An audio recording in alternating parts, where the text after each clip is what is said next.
ကြောင့်အခန်းစားရဆုံးပေါ့နော်သူဒီမပြောင်းလဲခင်မဟုတ်ကလုပ်တဲ့အချိန်မှာအခန်းစားရအချက်တဲဆုံးအမုန်းချက်ဆုံးဒဏ်ရာအပြင်းထန်ဆုံးရတဲ့ခံစားချက်တွေပေါ့နော်ဘယ်ဥစ္စာကနာကျင်ရဆုံးလဲဥပမာသူကမိန်းကလေးတခြားမိန်းကိုမိန်းမရှိရတာနဲ့တာသမီရှိရတာနဲ့တခြားမိန်းကလေးနဲ့တွဲလို့အရန်ခံစားလာဒါမှမဟုတ်ခံစားနေပါလေနဲ့မပေါက်ကွဲပဲနဲ့ဘာကြောင့်ဘလို့ပြီးမြူချပြီးတော့မှဘလောက်တောင်အောက်အင်းခဲ့တယ်ဖခင်နဲ့အဲ့ဒါလေးပေါ့နော်အဲ့ဒီအချက်ကြီးပြောပြတော့ကျွန်တော်ပြောတော့လာနေမိလားဖခင်ဘယ်အချိန်ကအပြင်းထန်ဆုံးရိုက်ခတ်မှုဖြစ်လဲဘယ်တစ်ချက်ကအားဆောင်ရဲ့နှလုံးသားတစ်ခုလုံးရှိတယ်လေမျိုးမျိုးတော့လူတွေကတစ်မျိုးစီလေတလောက်တော့ခံနိုင်တယ်မှန်တယ်မခံနိုင်တဲ့အပြင်းထန်ဆုံးနာကျင်မှုဆိုတာတစ်ခုမဟုတ်တစ်ခုရှိတယ်ဘဝမှာအမတ်တရကြီးဆုံးအဲ့ဒါပဲအဲ့တော့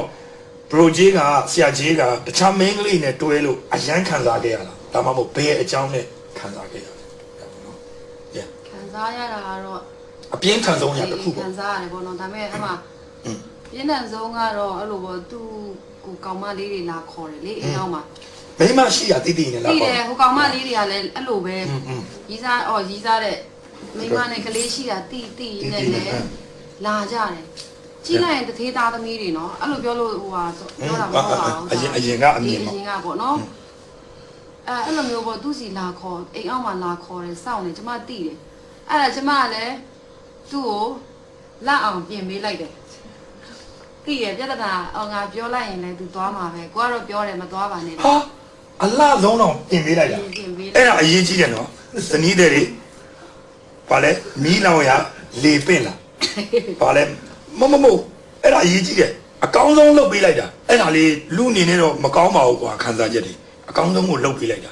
လုပ်ပါအောင်အဲ့ဒါနော်တေချာဂျဲနဲ့လောက်အောင်ဂျဲနဲ့လောက်အောင်လုပ်ပေးတယ်ဘယ်အင်ကြီးဘလို့ဘတ်တဲ့ရက်ပြီးတော့တခြားမင်းကလေးနဲ့တွဲသွားမှာတိနဲ့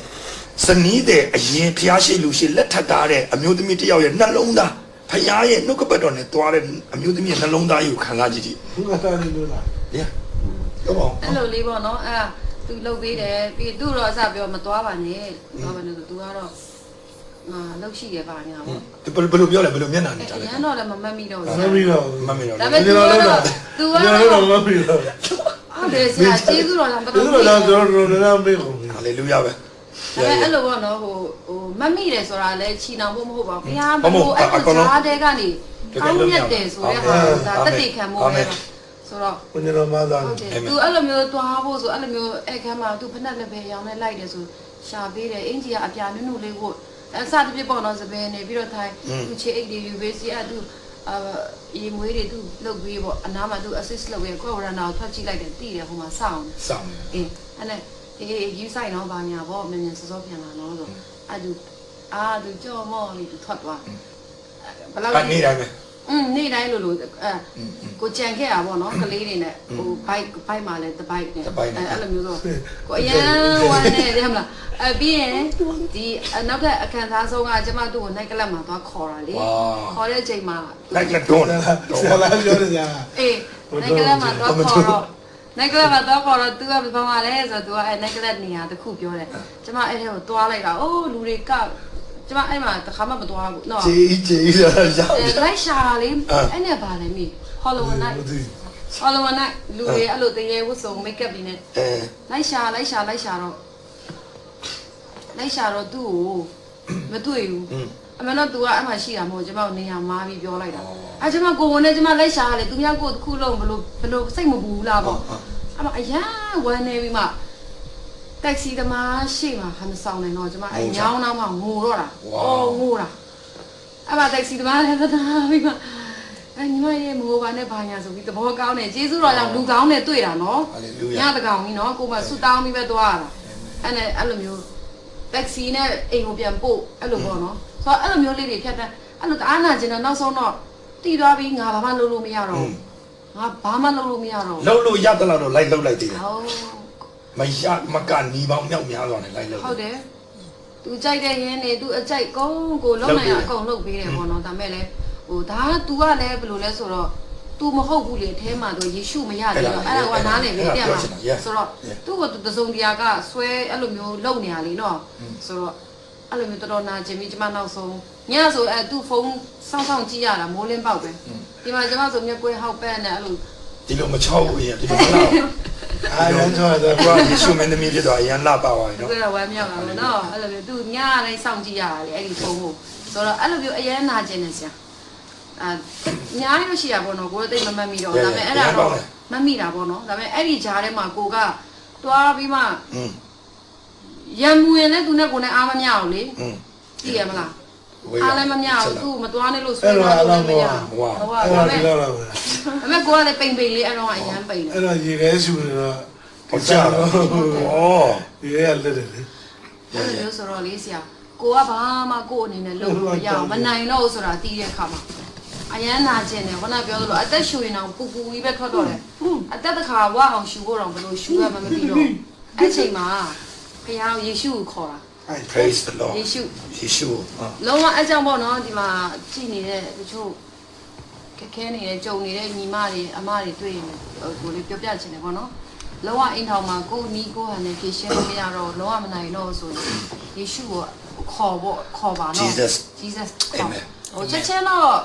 ဟိုလာချင်းမလာမယ်တော့ကိုစိတ်ရှည်ဖို့တော့လိုတယ်ဘုရားလှုပ်ပေးမယ်ဆိုတာကိုစောင့်ဖို့တော့လိုတယ်ပေါ့နော်အဲ့လိုမျိုးလေးဟုတ်